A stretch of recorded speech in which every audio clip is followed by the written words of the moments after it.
Now tuning in to Earbud Media. Audio for everyone.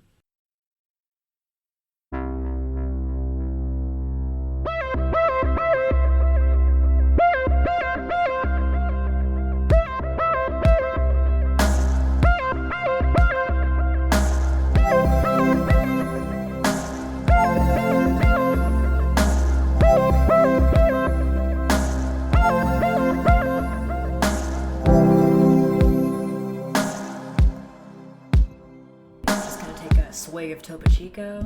I don't know why my microphone just got really excited when you said that. It was like, hello? I love Topo Chico. Didn't realize that my microphone was sentient and also had beverage opinions, but here we are. Hey, you learn something new every day. Anyways, welcome to Into the Haunting space today. Feeling a little bit on edge. Feeling a little bit spooky. Cursed. Little spooks. I'm feeling a little bit cursed. I feel like finally, after weeks, the sounds of the ice cream truck are starting to, get to me. Right. They're just seeping in. Into the paranoia. We are here. Ooh, yes. Absolutely. One of these days, I would love to see all of the names that we have given this show that aren't this show. Just, in really tiny font, on a t-shirt. Just, Yeah. New merch idea. Just... It would just say our name, which is Into the Twilight, or maybe it's just, Vampire Fangs, but in the Vampire Fangs, in very small font, is all of the things, which our show is. Just, Into the Paranoia. All the bastard names we've given the show. Yeah. To all the bastards we've loved before. Yeah. Yes. Anyways, welcome to Into the Twilight. We're here. Hey. What's up? We're here. Hello. Heyo. We're almost out of Mercury retrograde, so congrats. Yeah, we're almost there. Hopefully you are continuing to stumble over your words for just a little bit longer. Right. But in a cool, graceful way. Yes, and after that you won't have anything to, blame it on, other than yourself, which is fine. It's just you being, quirky and fun and, relatable, so. Yes. Cody, how are you doing? I'm doing pretty good. I want to talk about something I was reminded of today. Please. A very joyful thing. Because today I went to Home Depot for the first time since the first lockdowns and whatever. How that wood smell. Right. The wood smelled very good. And I had a lot of shit that I've been putting off because I was like, I don't want to do anything. And I was like, you know what? I'm feeling inspired. I want to get some things I need around the house. Whatever. I did that. But it reminded me of a very specific Chicago history of the Home Depot hot dog stand. What? What is this? Tell me everything. I think every Home Depot in the city of Chicago, and possibly the suburbs as well, every Home Depot has a little hot dog stand. It's a hot dog and a tamale stand. Fuck yeah, dude. Which is very good. The ungodly things I would do for a tamale right now. Oh my God. Me. Truly, I was very tempted, but I was like, I'm carrying many things from Home Depot. I cannot do this. But the hot dog stand is called Fix and Frank's. Oh my God. And it's been a part of the Chicago Home Depot experience for 100 years or something. It's just something that's always been there, so much so that people from Chicago don't know that Home Depots anywhere else do not have a built-in hot dog stand. Legitimately did not know that. No.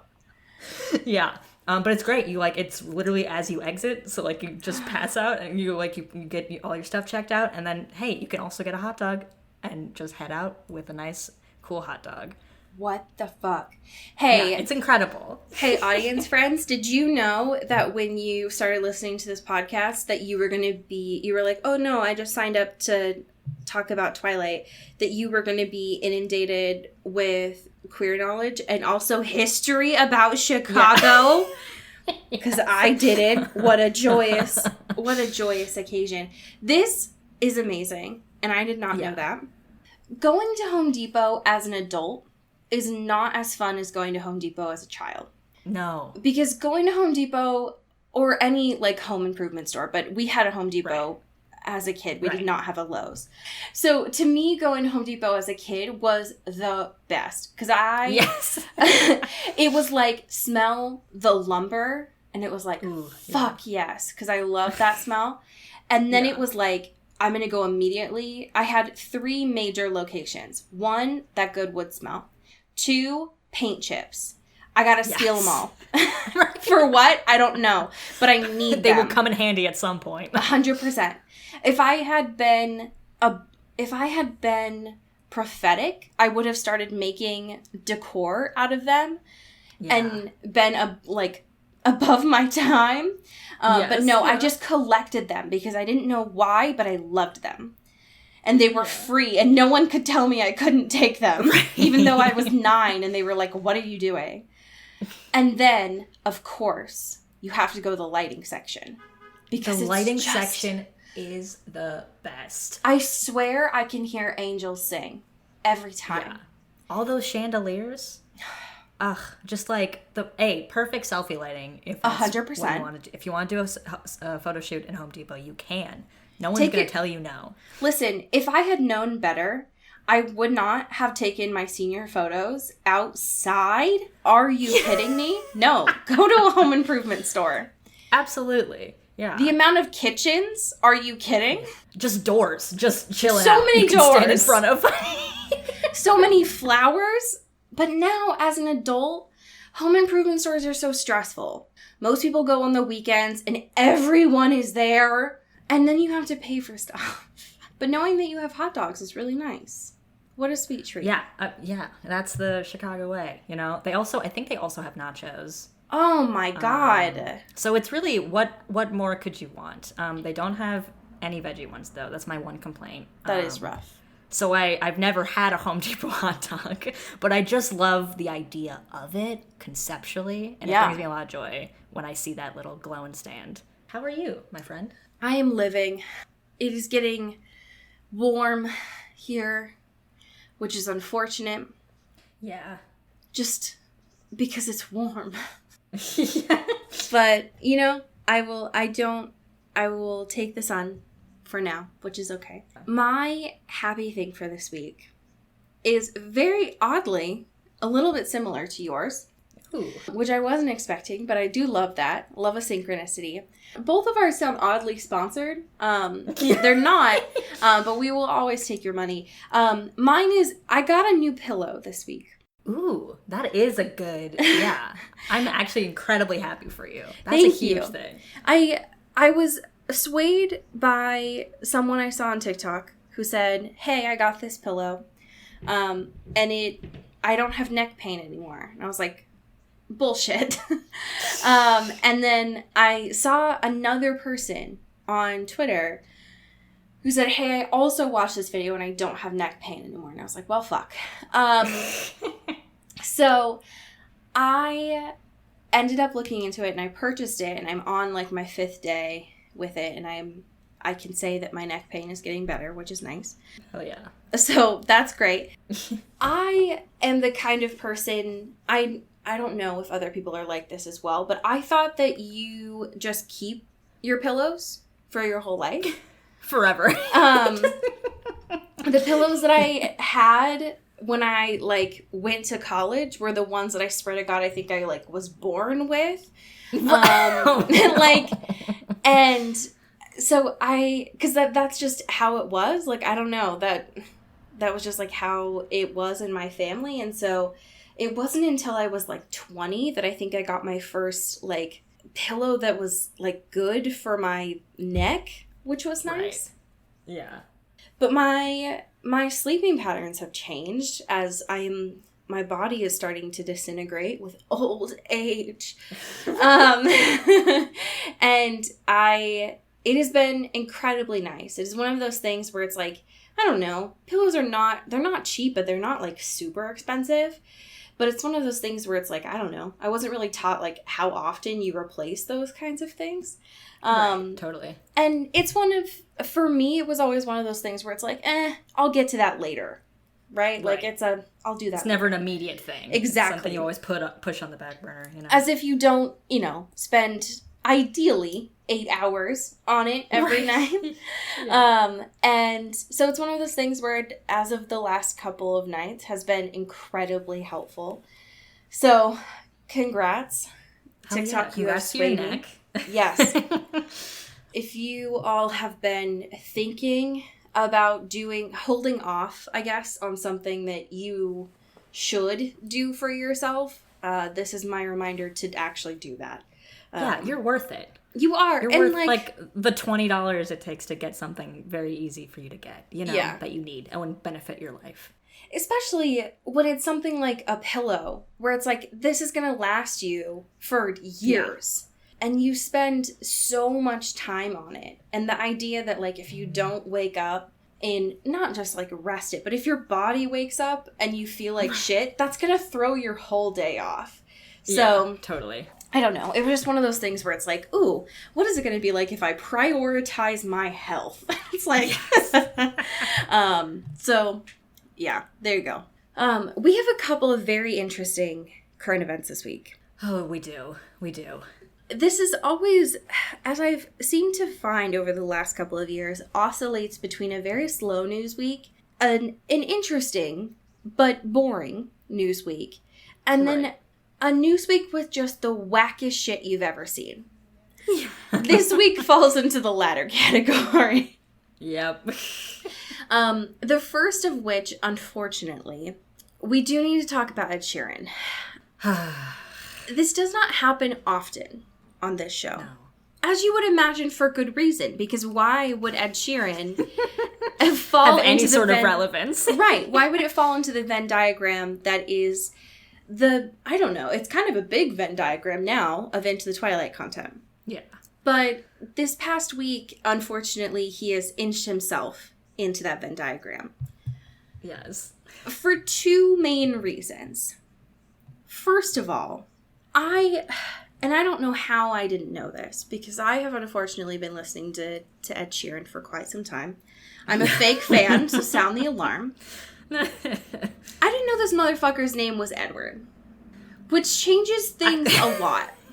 I don't know what I thought it was short for. His name is Ed, like stylist. You didn't think for maybe a couple more seconds that it could have been a nickname, perhaps? A stage name? First of all, it's kind of you to think that I think at all. I've never had a thought, and you know that. I've never had a thought. I read off of a teleprompter this whole time. From whom I have no idea. Yeah, who's to say? And also, are people not allowed to be named Ed? Are there just are there none Eds? I just feel like it's very common for people that are called Ed to be named Edward. Maybe we got bamboozled by Ed and Eddie. We're like, oh, people are just named Ed. Is he Eddie? Eddie Sheeran? Okay. Eddie. So okay. Everyone shut up. So I just looked this up. Ed, according to Wikipedia, is a masculine given name. Okay. Usually, okay, all right, Wikipedia, shut the fuck up. Usually a short form of Edward. All right, well, that was my bad. Edgar. I love how you brought this piece of information up as if it was going to prove your point, but the second half of that sentence fully did not. Usually a short form of Edward, Edgar, Edmund, Edwin, Edith. Oh my god, it's all connected. Hey, what's up? My name is Edmund Sheeran. Yeah. If it was any of those, I would get it. And Edgar, honestly, he kind of looks like an Edgar. If I'm not lying. Yeah. He does not. If I don't lie for once in my fucking life, he does not look like an Edward. So, I think you're wrong, Ed Sheeran. Anyways, so that's haunting in and of itself. Anyway, so that's backstory on Ed Sheeran's name. We will get to how he's relevant to the Twilight universe. Okay, so that was you needed to know that backstory. The reason why that's important is News Nation USA, in lieu, they're just essentially copied this article from E! Online, shared this backstory because Ed Sheeran teased his new music for the first time ever. Last week when this is being released. And he unfortunately has decided to lean in to his real name, his roots, his God-given name. Yeah. In just the, so it is a little clip on his Instagram. It is giving, I would say, Halloween vibes. Sure, yeah. Could you describe, you don't even need to play it, but just the thumbnail of this little clip from his single Bad Habits. Imagine if you will, Fall Out Boy. Oh my god. Cosplaying as the Joker. Oh my god. Covered in glitter and also wearing vampire fangs. Yeah. At like a weird prom, perhaps. I don't know actually what the context of this is. But it is horrifying. Yes. I think that you are exactly right. Thank you. It is every music single that you can think of from like 2007 to 2008. If you like mix those bands together and you had them at one of those like iHeartRadio music balls. Yes. And you went to that music ball and the theme was Vampire Winter Wonderland or something. Yes. Yeah. Like the theme is Vampire Winter Extravaganza. Yes. That is what he looks like here. Yeah. So he's going full vamp for this one. Yes. And you hate to see it. I also do want to point out here Please. that there's a lot of comments on this particular promo video. Most of them are stans. Most of them are people that helped write the song. Whatever. One of which, notably, is Courtney Cox. Yes. Who says, "Yes, Ed," 3 exclamation points. I can't wait, 2 exclamation points. My personal favorite is from a user named canned._._beans. Okay. From 7 hours ago, and this is the only one I'll read, who says, "That's my birthday. Please don't ruin it like this." No. And they got 5 I'm so likes. sorry. Oh no. Oh, So, man. Canned Beans, I'm sorry. Yeah, solidarity with canned beans.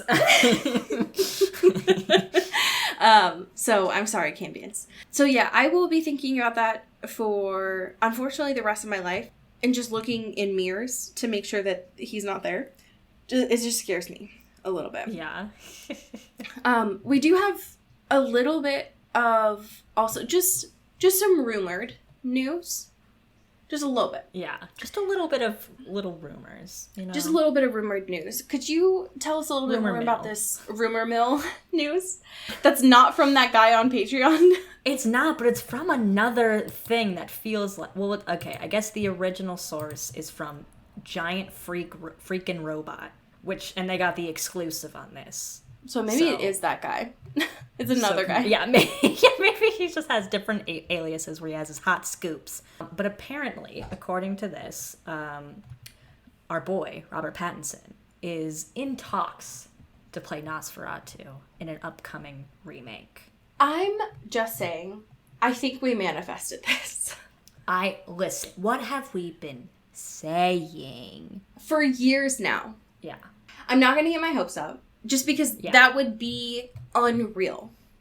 Unbelievable. Right. There are, like, no specifics. I can't even tell if this is for the Robert Eggers one, which is what we talked about, because it lists that a lot in here, because I guess it is shooting in the fall. Yes. But also, we haven't had a casting announcement. There's nothing solid on that. We don't know if that's even what this is for. But it would be wild. But it would be wild. I And I would love that. be very horny knowing Robert Eggers and his collabs with Mr. Pattinson. Exactly. You know? I would be intrigued, to say the least. Yeah. But also, what in the world? Yeah, what would that even look like? I don't know. I mean, knowing Robert Eggers. Sorry, I guess it's weird when there's so there's many. multiple references, yeah. Knowing him, I think that he would stick to it being black and white. Right, yeah. So I don't know. I have so many questions. I have too many questions and there's none answers here, which zero, makes this difficult. absolutely not. But the idea that this is even an option, has piqued my interest. I will say that. Yeah. So, is what I will say. Very interesting. Very interesting. We will keep the lookout for that anyways. Also, just a little note, because this just caught me off guard personally, is that Penn Badgley is in a movie that will be out when this episode is out. Yeah. That I don't know how we missed that. I don't know how we missed it either. Like, I feel like they just dropped this as like a little surprise. Yeah.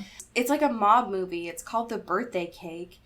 And I am very interested in it for several reasons.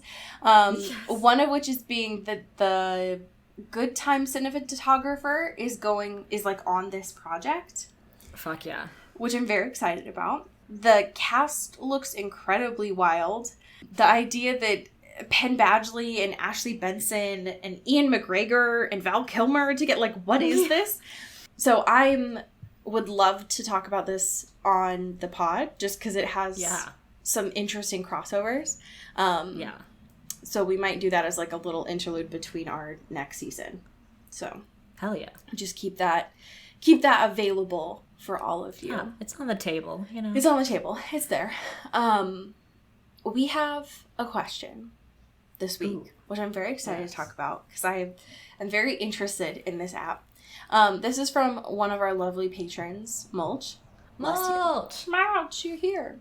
Who asks us to do a compatibility check between ourselves and Robert and Kristen on the app The Pattern. Fuck yeah. Which is not sponsored. No. But I just love this app. Yeah. Because I find it very wild how the science of this goes. For context, Mulch has a chill bond between Robert and a powerful bond between Kristen. Wow. It is not clear on here if these are friendship or romance bonds, but I am going to assume that they are friendship bonds. Yeah. So, do you want to pull up Robert or Kristen first? Let's do Rob. All right, fuck it. The friendship bond that I have between Robert and myself is chill, similar to you, Mulch. Nice. Something that I found very interesting about this is, so I have all of the little, like, pie chart filled out, which isn't the case with all of them. Mulch, when I'm looking at yours, like, I can see that it's not filled out, which happens with some of the celebrities that I've tried out as well. Some of the things that stand out to me here that are very interesting is that in this friendship, one of the potential frustrations could be expectations. It says, in your friendships, you like to be the giver. You really care about how Robert is doing emotionally. While he may appreciate your kindness, he might not always want or need your help, which could create conflict between you. So, very interesting. The other thing that really stood out to me here is under the lightning bolt, which is attraction, which says that Robert and I would be past life karmic links, which I get with everyone I run through, which is so fucking annoying. I'm linked with everyone.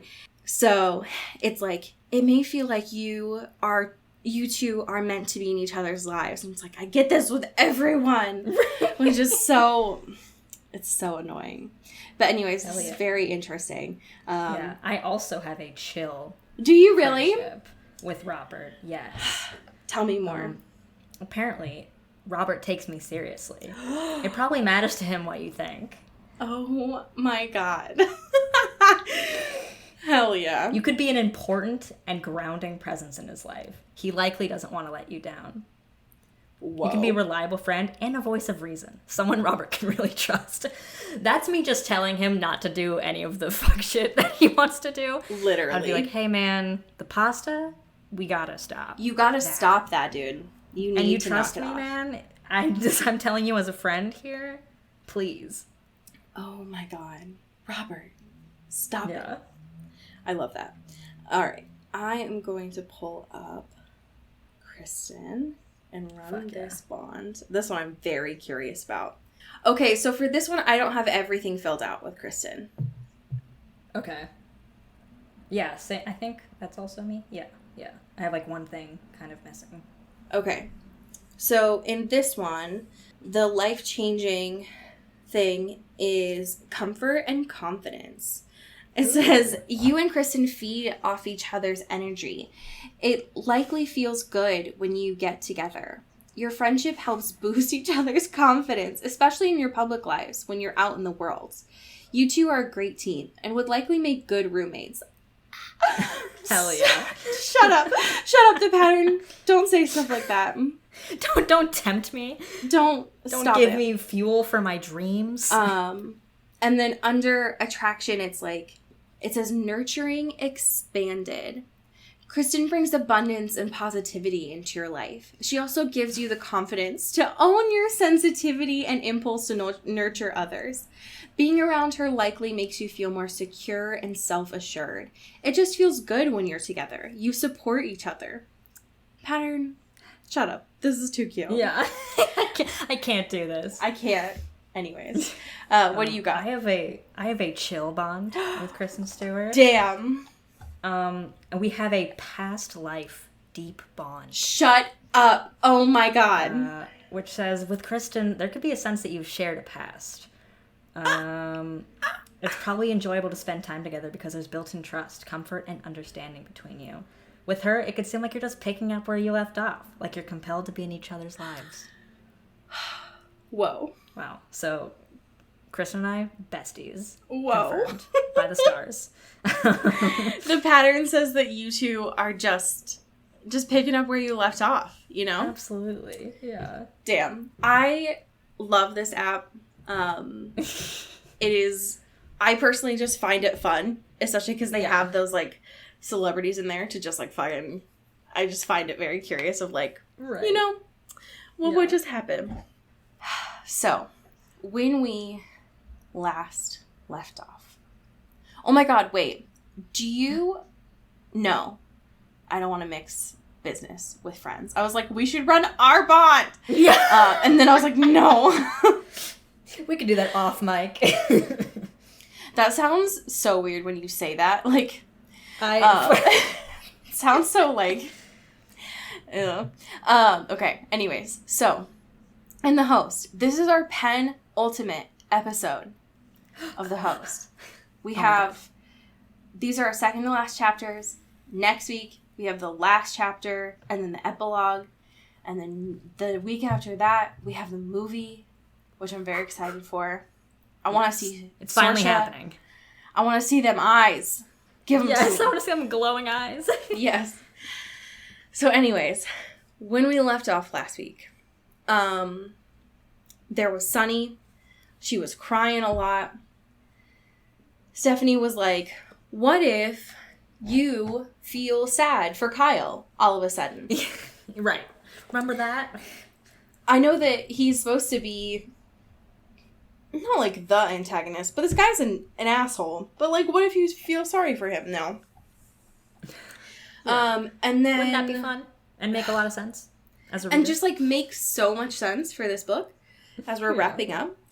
And then Ian, bless his heart, finally figured out that Wander is planning to die. Yeah. And was struggling. Yeah. Just a lot of loud crying Yeah. happening Sobs. there. Just loud crying. there. And ended the chapter with, I accept your decision that you want to die and, like, take care of our group. But what if actually we vote on it instead? So I don't accept your what decision. if we have a cool Survivor tribunal? How about that? Exactly. What if that instead? Yeah.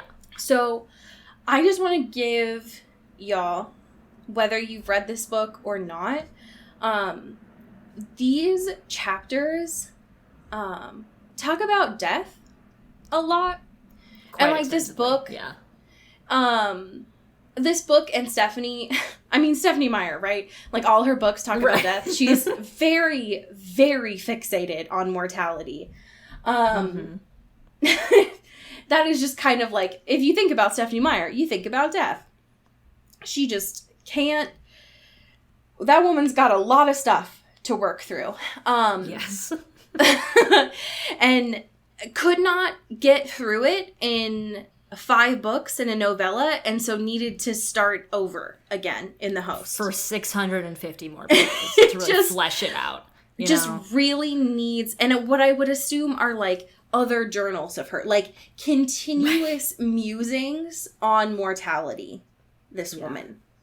But very much in these 2 chapters, and what I'm imagining are next week as well, it gets, like, a lot more extensive. So if that is a thing for you, I hope you've enjoyed the past 30 minutes, and we'll see you later. You can tap out, and that's totally chill. Yeah. Because Stephenie is not subtle. When she starts to talk about death, this is when she gets somehow more talkative. Like, this is when she is like, I'm going to write. I mean, that's Stephenie, right? Like, she gets more verbose when she is talking about deserts, highways, and mortality. Like, you can guarantee it. Yeah. Anyways. So chapter 57 starts, and we've got not necessarily a tribal council like last time, where the whole gang's here. Yeah. It is just a mini version. Just a mini version, right? It's just these 4 men, super chill. There's 4 men, a gun, and Wander. So, sounds like a setup to a weird joke. It's not. It's just awkward. Just the most awkward party you could ever be exactly. invited to. And Wander's trying to, like, slow down this discussion. Is like, hey, so how's Sunny? And they're like, she's gone, actually. Jody's here now. And Wander's like, okay, cool. How's the other one that we don't have a name for yet? And they're like, well, we're trying to figure out a name so we don't call her the body. Yes. And Wander's like, okay, cool. Anyway, so, and then they just start getting into the arguing here. So good. So good. So, in theory, Jeb is supposed to be the, I mean, there's not really an even side here, but Jeb is supposed to be the, like, judge here. And then we got Jared, and we got Ian, and we got Doc, who's also theoretically a neutral party because people don't know that Wander has already made an alliance here. And then we got Wanda. Yeah. There's a lot of alliances that people don't know about here. Yeah. So Jeb is asking for everyone's essentially, like, opening arguments. And it's not going well. In the sense that Wanda is stating their case, and saying, like, well, how do I tell you all that I have made this decision? This is not an effective use of our time. Right. And it also makes this difficult when Jared is being, like, oddly sentimental. And and Melanie is being sentimental. And Wanda is just like, can y'all listen? I know I love you all because you're humans and you have emotions, but can you just stop? Yeah, I've made my choice, and I've worked very hard on this plan. Right. Okay, can we just get a move on here? Yes. Which is difficult here. Yes. It also doesn't help that when it comes time to wrap up a story, especially a story like this one, which is so clear that Stephanie did not almost like resolve her like moral trauma from the Twilight Saga. Like there were a lot of like deep moral issues that she was trying to work through with that series. Which I did not realize when I was reading it the first time. I was like, ooh, sexy vampires and teenagers wanting to fuck. Yeah, and not like, let's think about life and death very complexly. Yeah. And what it means to be a person or a monster or alive. And it is so clear now looking back at that like she was trying to work through those in the Twilight Saga, did not get to a place where she felt comfortable coming to like a resolution and was like, oh, well, I will get there with the host. Yeah. And then does not as well. Because in this chapter, during the tribunal, she has Jared and Ian arguing over Wander in the same exact way of the conflict that happens in Breaking Dawn. Of like, it's a fetus. Like, it is literally that same argument. Right. Where it is Jared and Ian being like, well, it's Ian saying, like, you don't care about anyone. You want to keep Wanda here because of Melanie and nothing else that matters to you. Right. And Jared being like, no, actually, it comes down to what Melanie wants because that's her body. Yeah, so why don't we let Melanie speak up? Because it's her body and it's her choice. And it's like, Stephanie, I swear to God. Yeah, and they're having this whole, like, there's so many layers of wrong and weird shit here that's, like, definitely things that haven't been worked out in Stephanie's brain. But there's also this whole thing about, like, well, Wanda's a parasite in any body that they're in. So, like, what is it? And because they're like, oh, well, Wanda should be, if Melanie wants to be, like, in her body and just exist, and we want Wanda here, we should just find a new body. Just find a new body, yeah. That's fine. And nothing bad will happen about that. There's no chance that the host will reject Wanda. Totally chill. Yeah. And then Wanda's like, I'll be chill on these planets. I'm going to vibe. It's going to be great. And they're like, well, aren't you just also a parasite there? And it's like, man, can we just not? We went through such, like, an understanding of Wanda in terms of their usefulness and in terms of, like, being someone in the squad, right? Right. And not just someone that is, like, very fertile or whatever, like, and has, like, womanly female attributes or whatever, to being, like, someone who is part of a friend, a part of the thing, and not just a parasite. It's like we went all the way back to square one. Right. In terms of how we understand Wanda. It's like, guys, stop. The way that Jared said that, too, of even adding obviously to it was so annoying. Of just like, come on. Guys, like, why didn't we think of this before? We'll just get a new body. My dude. Come on. And the fact that Wanda has to, like, take that deep, calming breath so that they're not completely breaking down and being like, folks, I don't think you understand this. I am telling you what you want to hear rather than saying, I am going to bury myself in the ground because I don't want to go to another planet because I am at home here. I don't want to start over. Yeah. I have fulfilled. I am happy with what I did. Yes. Stop it. Like, I don't feel like a soul anymore. I feel like a human, but I know that I'm not human. Like, I don't want to feel like I'm in the middle of anything anymore. So just let me choose for once. And they're like, but what if we choose for you? And it's like, have y'all learned nothing? No. It's so frustrating. Especially when finally, like, Wanda has to lie, essentially. Right. And say, okay, so let's think this through out, like, a little bit. What if you put me in another person's body and it goes wrong? And I go back to the souls.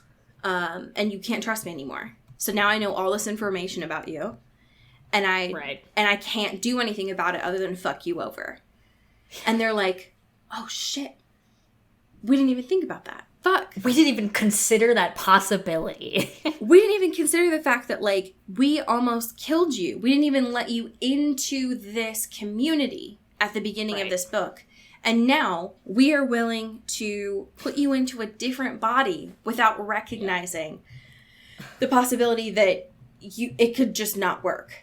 The very real possibility that that could just not work. Mm-hmm. So ridiculous. So, super bummer. Hate that. Yeah. Bad vibes all around. Super bad vibes. But in more cliches for Stephanie. Yeah. She does lean into, you know, this, like, last night on Earth thing. And there are 3 things that Wonder is absolutely positive of before they die. But for real, though, there are 3 things. They're absolutely sure of. There are 3 last deeds that Wonder has to do. Because, you know, listen, you could choose any number, right? And I know 3 is common, but there are too many coincidences at this point that Stephanie is just going into her playbook. She's using all of them. Yeah. So there's Eaton, making sure that Mel isn't hungry when she wakes up. Very kind. Very sweet. Very considerate. Very sweet. The second is seeing Sunny and Jody. Sunny's not really there anymore. Sunny's in a scream tank, but it's Jody. Yeah. Jody has not waken up yet. So we get this very weird sibling banter between Kyle and Ian during this time, waiting for Jody to wake up. And I hate it. It makes me very uncomfortable. Yeah. Especially because Stephanie, when we were reading last week, was like, we're going to make Kyle be good now. Kyle's good now. Almost killed Wanda, but Kyle's good now. But he's sorry about it? And now doubles down on that, right? Yeah.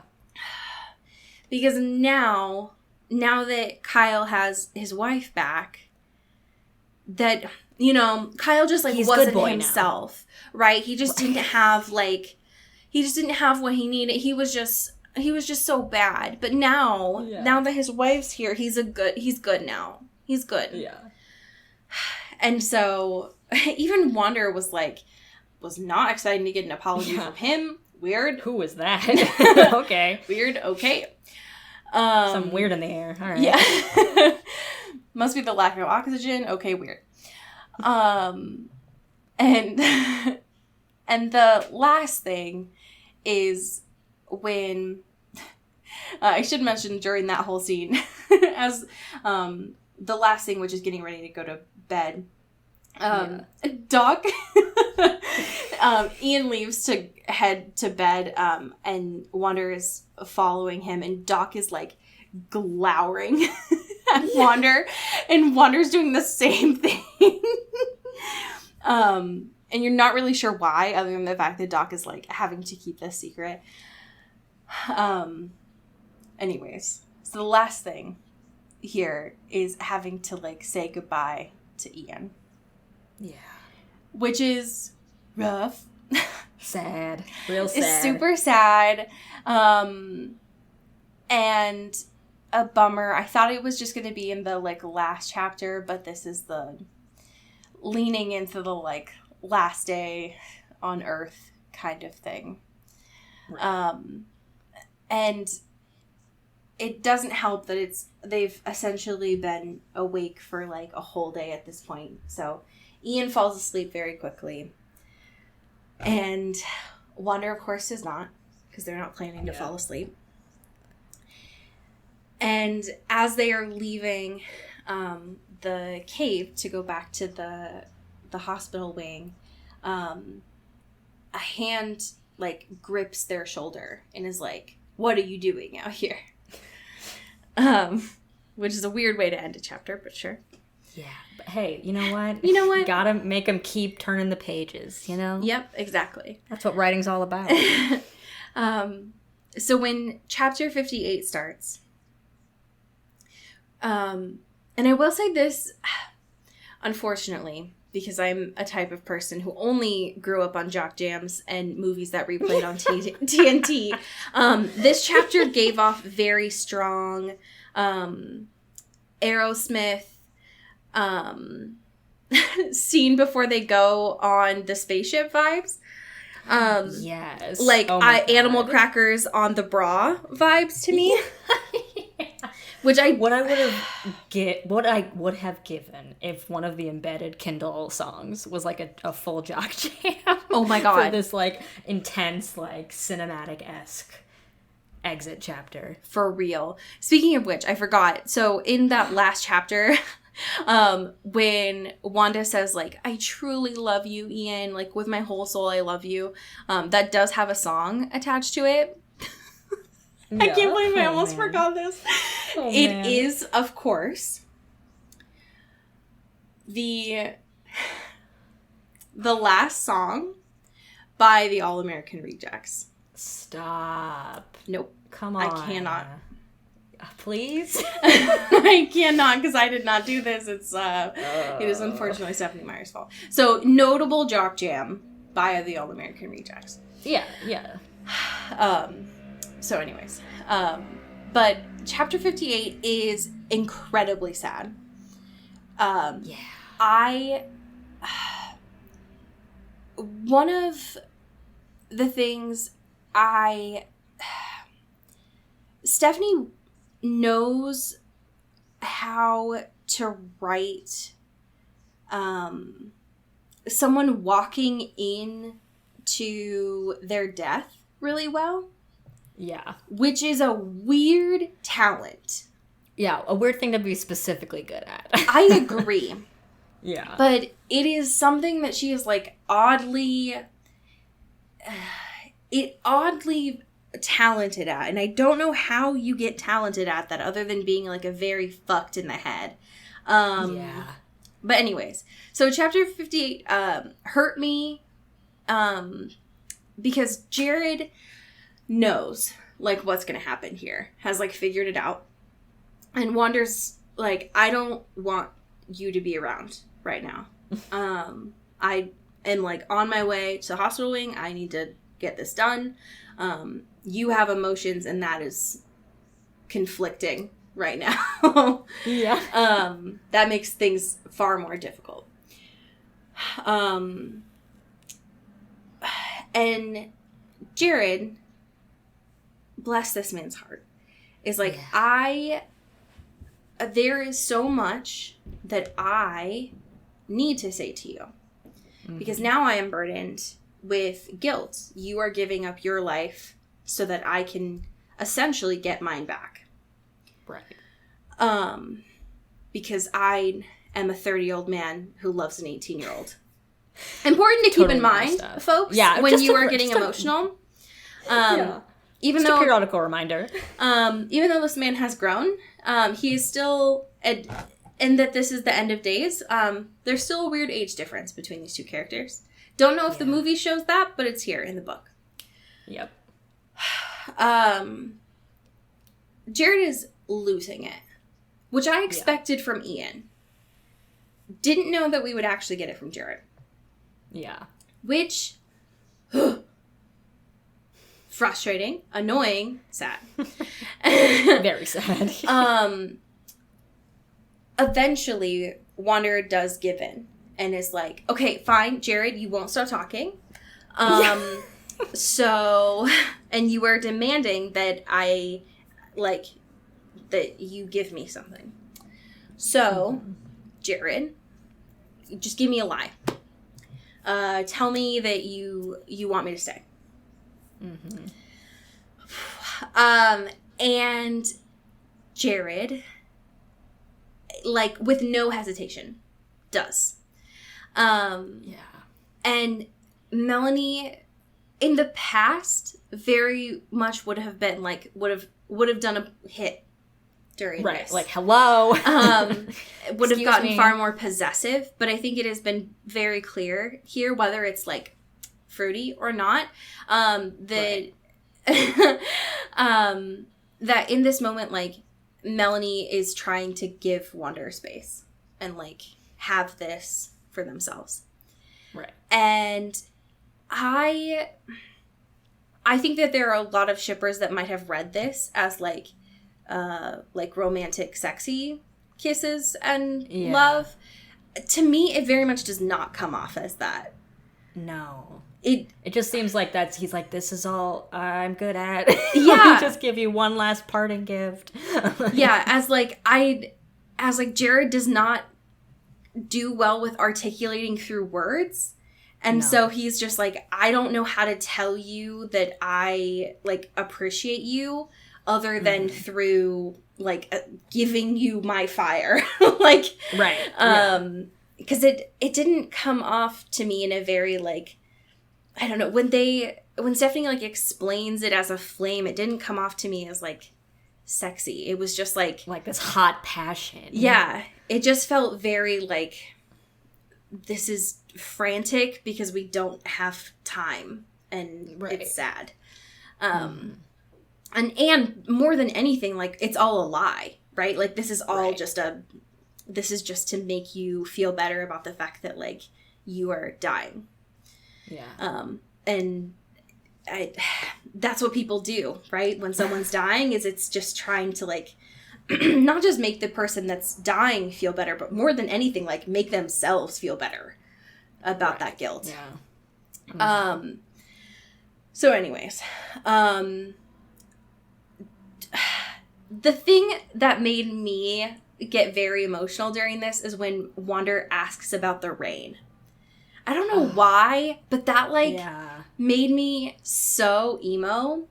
You're right. Because I was like, that's such a, like, Wander question to ask. Right. Of, like, looking up and being like, just thinking about their people. Like, this is their family. And being like, I just want to think about you all, like, together. And, like, oh, that's kind of, like, awkward that you all have to go into the game room when it rains. Like, right. Is it, like, is that, like, a slumber party? Is it weird? Like, what is this? Getting those last little precious human moments. Yeah.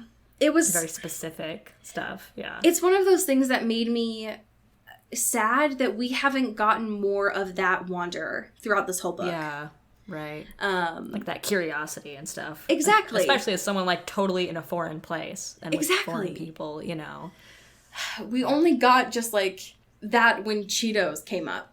And we got Cheetos and we got the rain. Right. At the tail end.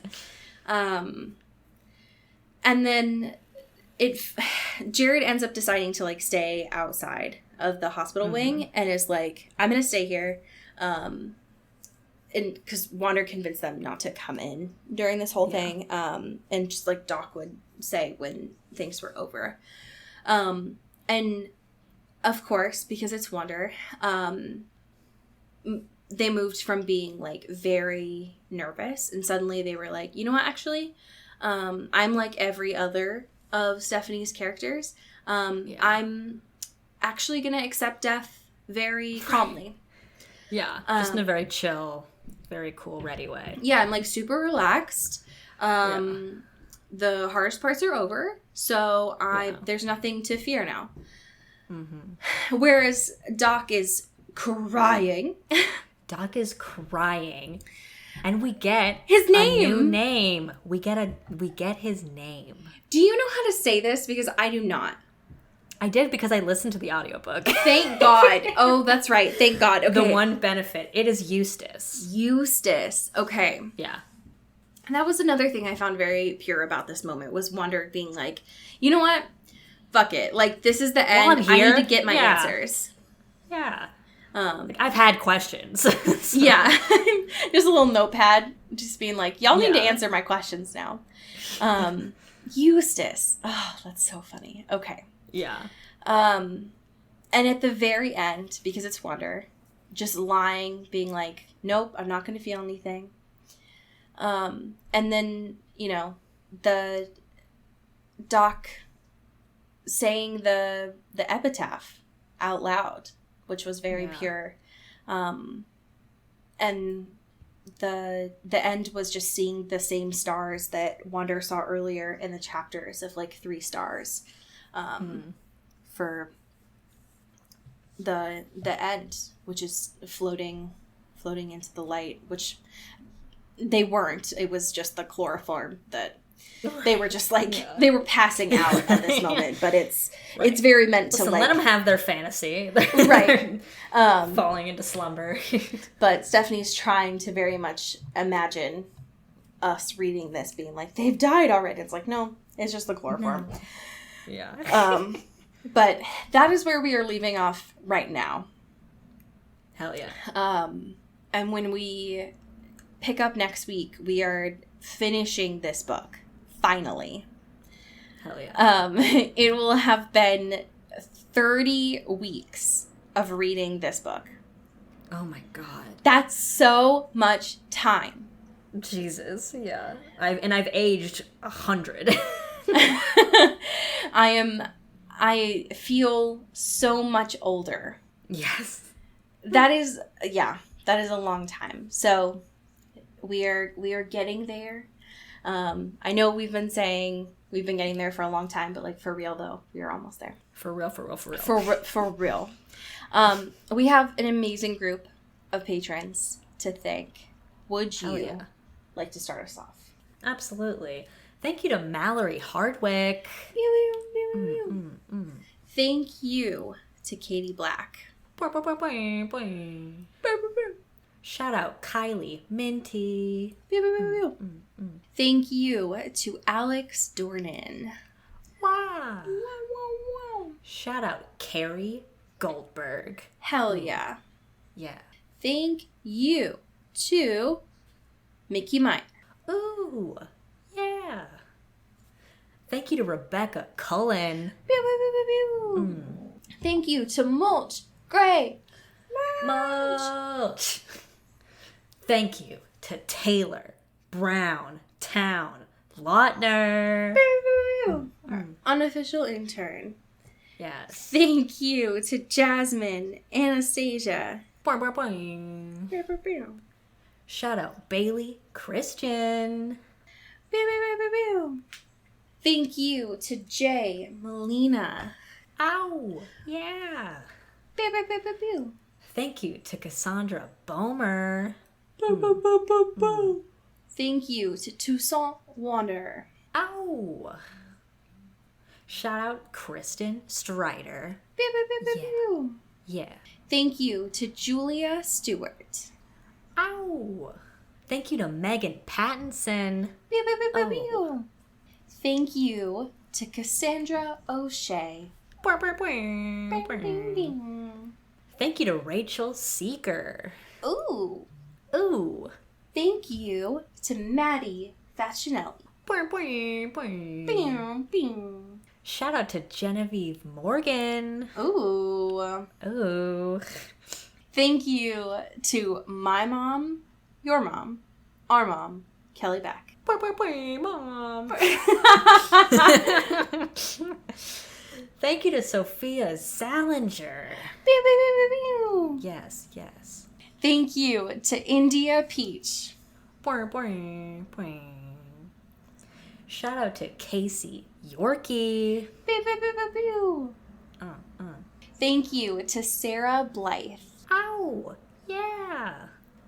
And last but not least, thank you to Laura Forty. Ooh. Ooh, yes. I have a fan fiction for you today that I procured myself. Wow. I know. All of myself. This fan fiction was written by Kaylee Nicole J. Great name. I know. This was published on September 4th of 2010, and it is titled Heart and Soul. Hell yeah. The summary is Ian's point of view for Chapter 56, Welded, from Stephanie Myers, the host. Ian struggles to convince Wanda that they don't have to leave. Which I found very interesting because this is sad boy chapters. Yeah.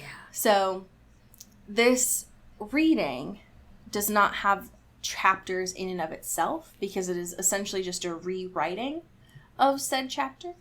But I'm going to read an excerpt of this for you now.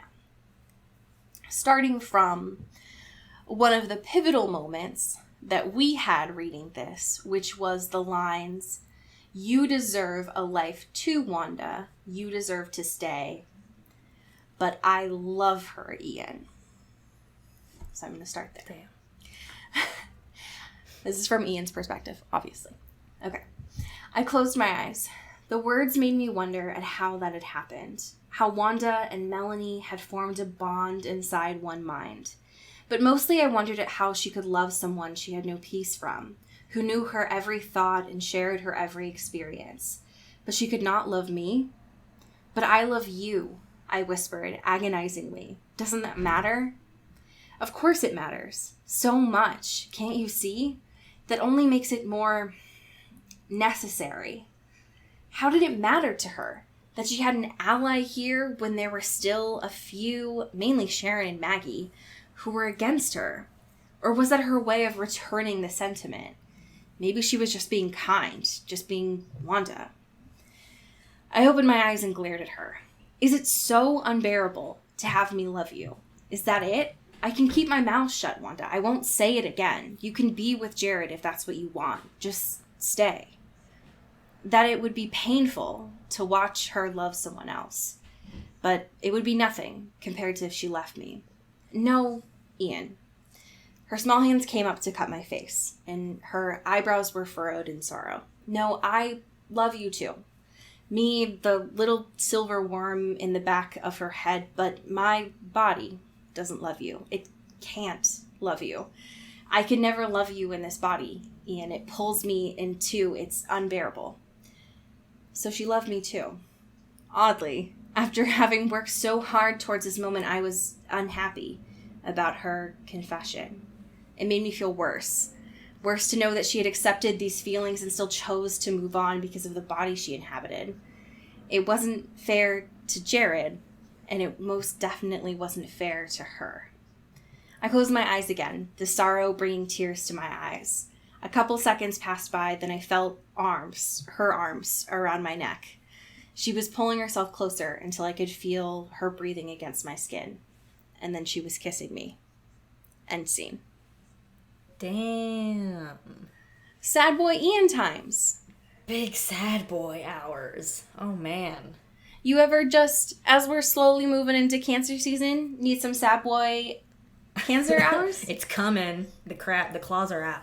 It's sad boy season. We're here. Hell yeah. I mean, we're almost here, but we're here. Right. Anyways, we are almost done with this book. Thank fuck. Hallelujah. I'm so ready to just forget that this was on my Kindle to begin with. Yeah, I'm proud of us, but I'm also proud of everyone who stuck with us and listened to all of this. Yeah, you all get a gold star in my book. So congrats. Yep. Treat yourself with something, whether it is a hot dog, whether it is a tamale, whether it is wood from a home improvement store, or whether it is a pillow. Yeah. Congrats. You deserve it. You deserve it. It's from us, but it's not. And as we say here in the Pacific Northwest, get bit and get whipped. Ooh. Ooh. Into the Twilight is an Earbud Media production. Our theme music is by Eli Krauss, and our artwork is by Maddie Padilla. Follow the show on Twitter at Into the Twilight, and support us on Patreon at patreon.com/intothetwilight. Send us an email or a fanfiction at intothetwilightshow@gmail.com.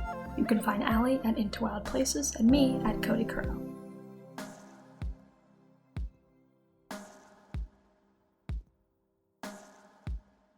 You've been listening to Earbud Media Production. Earbud Media, audio for everyone.